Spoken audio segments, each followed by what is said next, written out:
peniana o, como está dentro de qué cuerpo, cavernoso o esponjoso. Esponjoso, por eso se llama porción esponjosa. Esponjosa o peniana.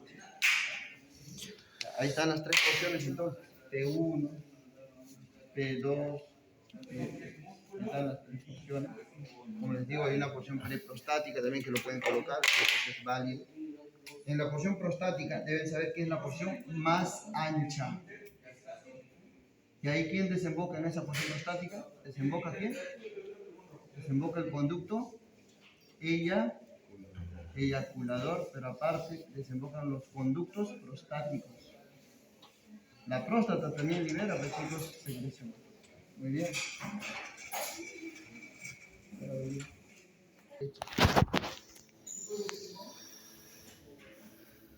Es la más estrecha.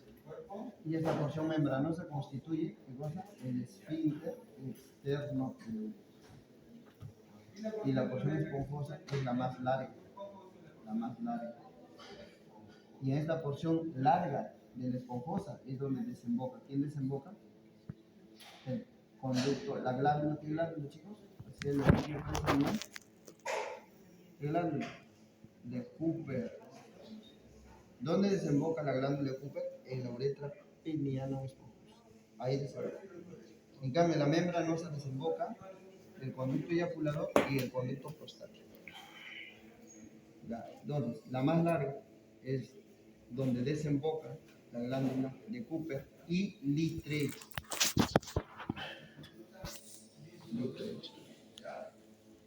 Muy bien, ahí tiene entonces en esto de lo que viene a ser la uretra. Ya, eso sería entonces en cuanto, chicos, a la uretra. Ahora, esta uretra, cuando van a hablar en la mujer, básicamente en el varón, su medida, su longitud es hasta 16 a 18 centímetros. En la mujer, en cambio, su longitud es 84 centímetros. ¿Dónde desemboca? Desemboca en la porción más distal del pene, en la parte del glande. En cambio, esto desemboca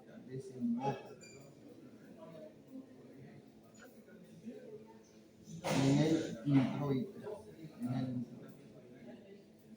o en el vestíbulo vaginal, digamos, en el vestíbulo vaginal. Doctor, ¿por qué la vejiga del hombre es más gruesa? ¿O es solo la maqueta? No, un poco, pero de hecho que tiene más actividad la parte de la vejiga masculina. ¿Por qué? En la vejiga femenina parece porque el útero lo está comprimiendo. Sí, el útero le comprime más, pero siempre en el varón las estructuras son mucho más gruesas, en hueso, en todos los aspectos. ¿Ya? Muy bien. Listo, entonces los 4 centímetros se enfoca en el vestíbulo vaginal, eso sería, estamos. De ahí entonces, al ser una uretra más larga y una uretra más corta, hay mayor riesgo de ¿qué? De infección de tracto urinario y pus. Es básicamente por eso. Entonces, ahí estamos en cuanto a esta uretra. La uretra en el varón, entonces sería lo que más podemos preguntar. ¿Y la uretra femenina no tiene partes? No, como tal es un conducto único. Doctor, disculpe, yo leí que en la uretra, si no me equivoco, femenina hay como que bacterias, creo. Más que bacterias. O sea, pero como que combaten o algo así, creo. El riesgo de esto, ¿cuál es, chicos? Que todas las veces que hay una infección urinaria, la mayoría de veces saben cuál es, por qué ocurre. Ocurre esto. Este es el llamado, se llama perineo. Este es el llamado triángulo perineal, masculino, femenino. Este triángulo perineal puede ser masculino, femenino, y este es el triángulo anterior y el triángulo posterior. ¿Qué es la región perineal posterior? El lugar donde se ubica nuestro ano. Entre el ano y qué es acá en la mujer aquí está justamente este vestíbulo. Este espacio que es en los labios menores. Y en esta parte, en la mujer, aquí arriba está la desembocadura de la uretra y aquí abajo está la desembocadura del canal vaginal. ¿Entiendes? Entonces, adelante está la parte de la vagina, es posterior en el vestíbulo, es la vagina, y adelante es la uretra. Y encima de eso está lo que es el clítoris. Ahí.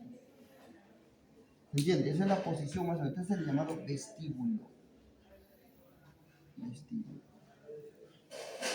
Y esta es la parte del perineo posterior. Y lo que veíamos, y me preguntaba su compañero cuando decía, ¿y qué es eso de azul? Se refiere al perineo. Este es el cuerpo del perineo. Lo que separa la vagina del ano es este perineo. ¿Y cuál es el detalle? Muchas veces, por alguna razón que ustedes dijeron, sobre todo en las niñas, las heces, cuando salen, chicos, esas bacterias en una mala limpieza migran fácilmente. Y las infecciones urinarias en las mujeres, generalmente, chicos, se deben a bacterias que son del mismo tracto digestivo. ¿Y cuál es esa bacteria? La Escherichia coli. Y que eso está en nuestras heces. Todas las veces la infección urinaria la causa generalmente. No por ahí que haya otra cosa. Pero hay mujeres a quienes les da infección urinaria siempre porque tienen cálculos. O tienen infección urinaria, ¿por qué? Porque está bique vaginal, o por una malformación, o porque ha prolapsado ya la pelvis, o porque tiene muchos hijos. Hay causas, factores, pero si decimos una niña, no, pues una niña, ¿cuál es? Básicamente una mala técnica de higiene. Eso es. El pañal, ¿se entiende? Entonces, por eso va a haber infección urinaria bastante en la niña, sobre todo mujer. Ahora, estas bacterias, en cambio el varón, no, pues, acá el varón tiene ese conducto, el varón no tiene, el varón acá tiene un bulbo y sale su pene. Por lo tanto, no llega, por eso es que en el varón no es común la infección urinaria, que en una mujer, todo el tiempo. Ella se va a dar más. Y además, lo otro, que la vejiga, la uretra en la mujer es cortita, y como es corta, rapidísimo llega a la vejiga. Y eso genera una infección de tracto urinario muy común. ¿Ya, chicos? Entonces, esta es la diferencia entre uno y otro. ¿Ya? Este es el ano entonces. Y este viene a ser el vestíbulo de la vagina. ¿Ya? Muy bien. Ya estamos. Irrigación. ¿Cómo se irriga entonces? ¿Cómo se irriga, chicos, la vejiga? Por la arteria ilíaca interna da ramas. ¿Ya? ¿Cuáles son? Entonces, acá tienes la vejiga. Así. Sería la vesical superior y la vesical inferior. Está la vejiga. Muy bien, entonces viene una arteria acá, se llama ilíaco interno. ¿Y es ilíaco interno qué te da? Ah, te va a dar esto. Te va a dar la arteria vesical, bueno, más abajo, vamos a llevar esto, muy arriba lo he hecho.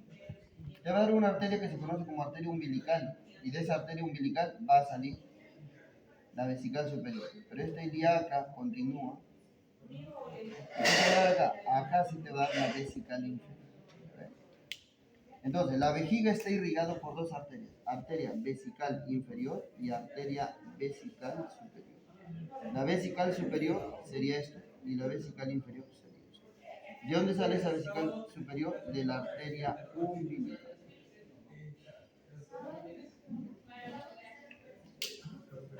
¿Entiendes? Arteria umbilical ocasionalmente puede salir de la misma arteria ilíaca inferior.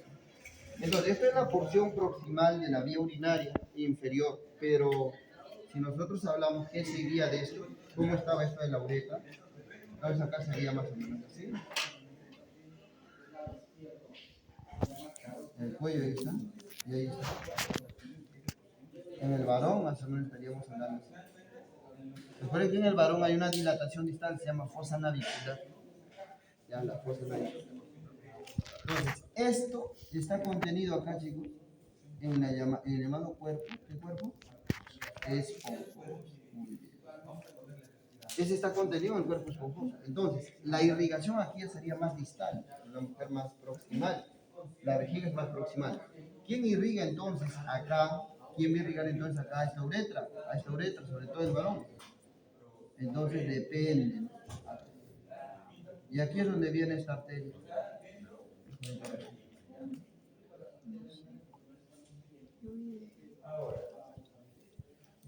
¿Eh? Ahí está entonces, esta arteria que va a irrigar a toda la uretra peniana, chicos, acá, va a ser la arteria pudenda interna. Arteria pudenda. La arteria pudenda interna que va a dar esa rama esponjosa o esa arteria esponjosa. ¿Y la esponjosa qué te da? Las arterias uretrales. Ahora, esta misma te va a dar otra rama. ¿Para dónde? Para lo que es el dorso del pene, la arteria dorsal del pene. Ahí está. Y la arteria profunda del pene, que también es esa.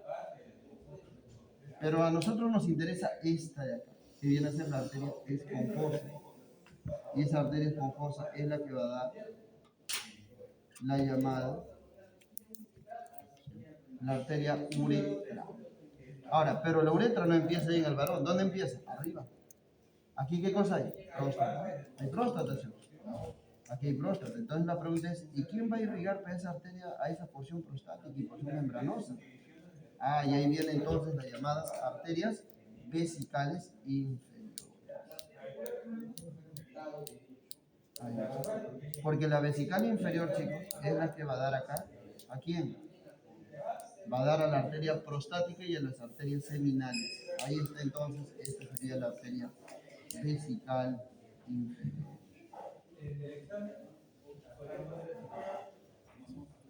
Ya está, chicos. Ahí está.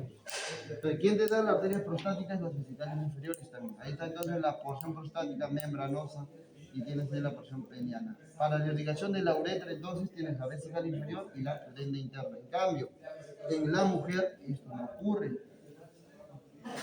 En la mujer es Es así cortito. ¿Quién le va a dar esa irrigación a eso? la ovárica y la uterina. La uterina. Acá viene entonces la uterina, sí, gira. Y de esa uterina, entonces, ¿qué sale? Sale la rama, la arteria vaginal. Y esa vaginal es la que te va a dar la irrigación para la uretra. ¿Sí sería? Entonces, esta es la arteria vaginal. ¿Rama de dónde es la arteria vaginal? ¿Rama de quién? De esta. ¿Cómo se llama esta arteria de rojo? ¿Uterina? ¿Es acá? Arteria ¿Uterina? uterina. Esa sería la arteria uterina. Muy bien. Ya está. Así sería entonces todo eso. Listo. Muy bien. Con eso entonces toda la vía urinaria inferior más o menos ya vamos complementando, chicos. Recuerden que esto se llama cuerpo. ¿Qué cuerpo es? Esponjoso. Y en ese cuerpo esponjoso, ¿quién está contenido? La uretra peniana, cuya dilatación más anterior se llama la fosa navicular. Entonces, si nosotros marcásemos esto de acá, ¿qué se pone? Fosa navicular. ¿Dónde se encuentra la fosa navicular? En el glande. En el glande del pene. Entonces, esta viene a ser la porción esponjosa. En esta porción esponjosa, ¿quién desemboca? ¿Qué glándulas? Dos te he dicho. ¿Qué glándulas? Cooper y Littré. Glándulas de Littré desembocan acá y desembocan en la parte del bulbo mismo. ¿Cómo se llama esta estructura que está acá? Músculo transverso del perineo. Pero en conjunto se llama la porción membranosa y ese es el diafragma urogenital. Y que acá tienes como una porción de cosas que abraza, eso se llama el esfínter externo de la uretra. Esfínter externo. ¿Quién inerva el esfínter externo de la uretra? El nervio pudendo. Se olvida, el esfínter externo de la uretra es el nervio. Ya, listo. Quedamos con eso entonces, ya está en ello. En la mujer igualito. Y ahora nos vamos a ir a hacer útero. Ya, vamos a ver útero. Útero y ovario. A ver. Entonces, lo que viene a hacer el útero.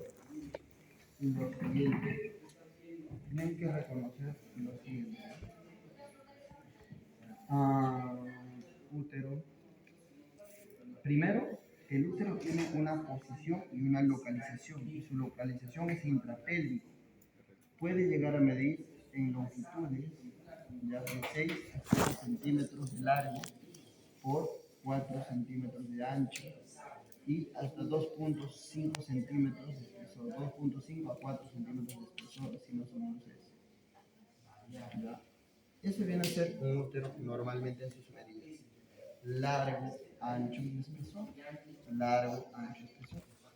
¿Ya? Ahora, este útero tiene forma de una pera, es piriforme.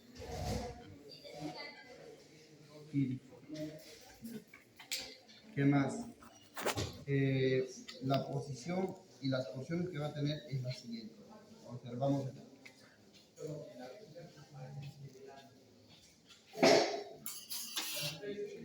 Grecia, yo sé que te va a mandar ese video. ¿Sabes? No te gusta. Grecia. Y acá estamos viendo toda la parte del conducto de esto. Que va a ir ya con la trompa.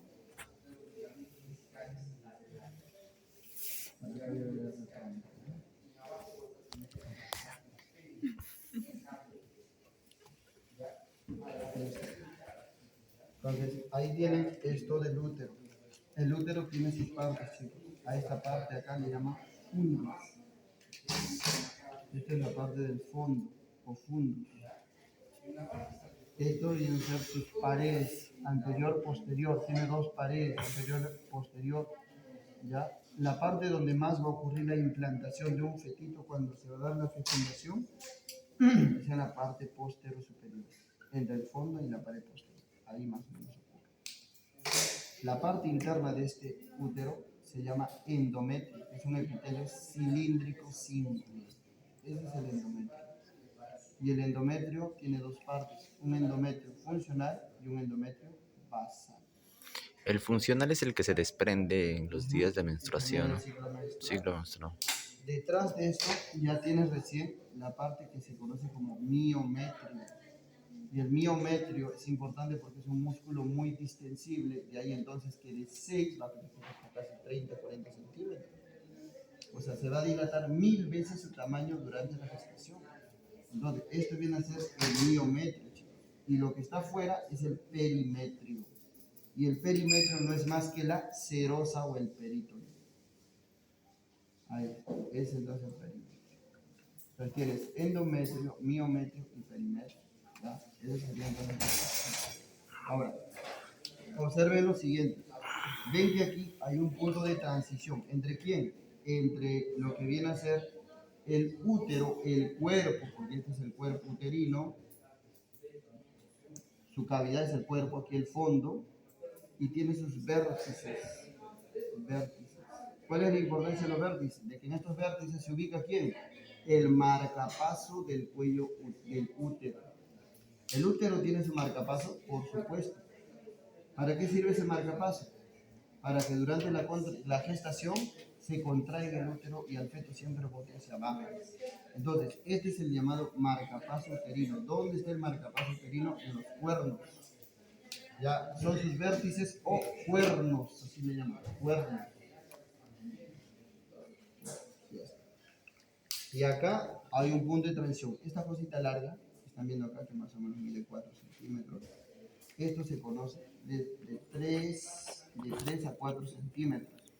Esta porción pequeñita se llama cervix. En longitud, chicos, de 3 a 4 centímetros. Si mide menos de 2.5 centímetros, es un cervix corto, malísimo para la gestación. ¿Por qué? Porque puede nacer muy rápido el feto. Entonces, lo normal es de 3, o sea, tiene importancia esto, porque con la ecografía se define su longitud. Y si esto es el cervix, te está dando que es un canal. Y además, este cervix por dentro, su epitelio es cilíndrico simple. Es cilíndrico simple. Sin embargo, aquí en la punta, en este puntito, hay un puntito donde el epitelio se vuelve plano, escamoso, pavimentoso. ¿Vale? Entonces, el cuello uterino tiene dos tipos de epitelio verdaderos. Vamos a sacar acá este punto y vamos a hacer lo siguiente. En el cervix, esto sería y esto sería. ¿Ves? Ahí está. ¿Qué tipo de epitelio es en el cuello? Acá adentro, cilíndrico. Mira, ese es el epitelio cilíndrico. Por lo tanto, hay glándulas. ¿Secreta moco? Sí. ¿El cuello qué tiene? Moco, tapón mucoso. Pero hay un punto donde esto cambia plano. ¿Qué te parece? Excelente, chicos. Y es importante saber esto. ¿Por qué? Porque ahí se genera más cáncer de cuello uterino. Muy bien. Ahí es donde va a empezar el cáncer uterino, chicos. Aquí van a hacer el cáncer uterino. Acá, exactamente. Ese puntito donde cambia un epitelio cilíndrico a un epitelio plano. ¿Qué tipo de epitelio es esto? ¿Cómo se llama este tipo de epitelio? Es unión estrato. Es la unión escamo-columnar, pero ¿qué tipo de epitelio? Transicional. Unión escamo-columnar, así se llama, y esto se llama transición de epitelio. Transición de epitelio. Listo, chicos. ¿Por qué es tan importante la transición de epitelio y que siempre esté bonito? Porque es el punto donde inicia la actividad de papillomavirus para generar cáncer de cuello uterino. Aquí es donde inicia el cáncer más común en mujeres, inicia el cáncer de cervix.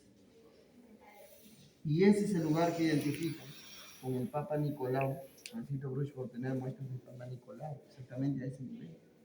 Todo esto. Entonces, ¿qué epitelio es el que está afuera? Este epitelio es epitelio pavimentoso, plano. ¿Qué epitelio está dentro? En el endocervix. Entonces, el cervix tiene dos partes. ¿Cuáles? Endocervix. ¿Y qué más tiene? Exocervix. El exocervix es pavimentoso y el endocervix es un epitelio. ¿Qué epitelio es? Epitelio cilíndrico. Y si es escamo columnar, es porque el pavimentoso también se le dice escamoso y el cilíndrico. No, el detalle en el cáncer, chicos, es que este pavimentoso va a progresar hacia abajo. Y va a ir básicamente cambiando de forma, va a ir básicamente cambiando de estructura a todo esto. Entonces tienes un epitelio pavimentoso que pertenece a exocervix, un epitelio cilíndrico al endocervix. Eso es lo normal, y hay una transición, unión escamo-columnar. Si esta unión o escamo-columnar se empieza a mutar, se empieza a deformar, entonces puede que ahí esté empezando ¿qué cosa? Una lesión neoplásica. ¿Cómo empieza a montar esa parte? Porque el virus ingresa y el virus entra a la célula. Los virus son intracelulares, mutan el ADN y empieza a proliferar células anormales. ¿Se entiende? O sea, acá tiene que haber un factor de riesgo y el principal factor de riesgo en cáncer cervix, ¿cuál es? Papiloma virus humano, que es 16, 18, cepa 16, ese es el papiloma virus. Y estos son los que generan básicamente mutación en esa. Muy bien, ya está. Eso es una de las importantes. Pero observen lo siguiente, chicos. Entre el cuello y lo que es el fondo hay un espacio chiquito, insignificante, que en realidad en ese momento es un espacio solo virtual. Mejor dicho, es un espacio, una línea imaginaria. ¿Donde se encuentra quién? Se encuentra el orificio cervical interno. Miren, esto se llamaría OSI. Orificio cervical interno. En cambio, ¿esto de acá cómo se llama? OC. Orificio cervical externo. Entonces, hay un orificio cervical interno y hay un orificio cervical externo. Pero entre el cuerpo y el cuello hay un punto de transición. ¿Cómo se llama ese punto de transición? Istmo.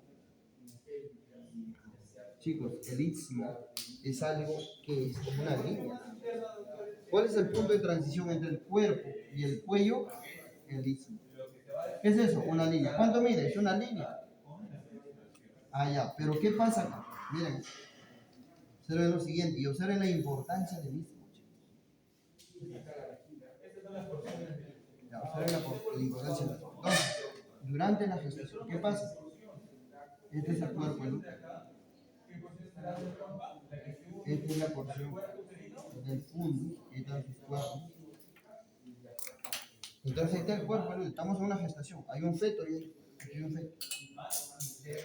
Disculpe, doctor, y en la implantación, ¿qué es lo que se engrosa? Creo que hay una parte del útero que se engrosa. El endometrio. El endometrio es lo que se Tiene que engrosa. engrosarse durante el ciclo menstrual, en la fase progesterónica, para que ahí se implante. O sea, este endometrio tiene que estar grande Se engrosa. para que pueda implantar y ahí meterse el cigoto. Pero ya estamos hablando acá de que está ya un feto ya creció, y como creció, aquí van a haber cambios. Cambios sobre todo en quién? Me refiero a esto, chicos. Esto quiero que aprendan, que lo entiendan. Porque ese istmo, que en ese momento era una línea, acá va a generar esto. Miren el istmo.